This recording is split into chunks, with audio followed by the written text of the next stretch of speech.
Hello and welcome to the third episode of the Tiny Tile Project. Today we are going to choose one of your two squares that you liked the most. You are going to erase and complete it to be exactly what you want it to be, and that is going to be your final square. So you get to choose between the two, perfect the one you like the most, and then we're going to begin with our V5 pen.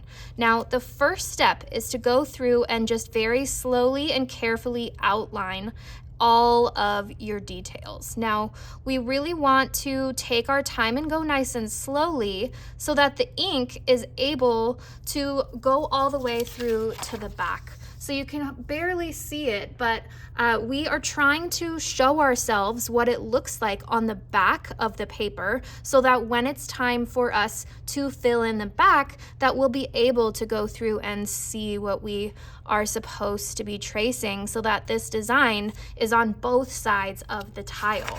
Since it's going in a window, we are going to see the front and the back of it, and so that's why we need to take our time with the tracing on this side to make sure that we give ourselves nice clear details. Now, something that you will do once you've got all of your outlines finished. So say I had my coffee cup all nice and outlined and it was nice and crisp. I don't have any like sketchy lines like this. We want to keep our lines nice and solid, going very slowly around those objects. Now, once you've gone through and outlined everything, our next step today is to go through and try to fill in some black. Now remember that this square that's next to us shows us about the amount of black that we should have filled in. So I might just kind of look around for things that might naturally be darker. So I'm going to start filling in some of my coffee on the inside, and I would prefer that you use a V5 throughout this entire process. Although you do have two larger pens in your block, they get a little chunky. Like, we want to have nice crisp edges and corners, so I want you to use the V5 instead.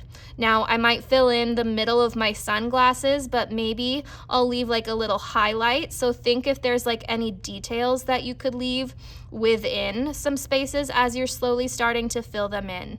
And that is our entire practice for today, is outlining all of our objects and filling in as much black as we can to be able to have this amount. Now we are going to go through with the Sharpie color of your table.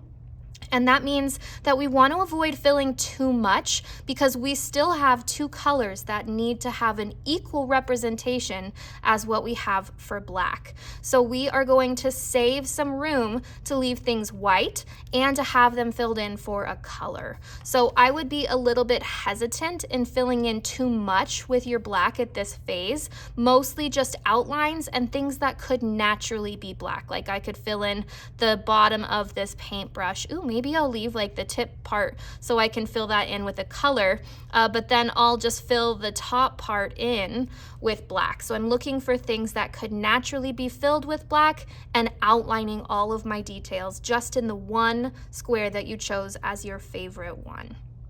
Thanks so much for watching.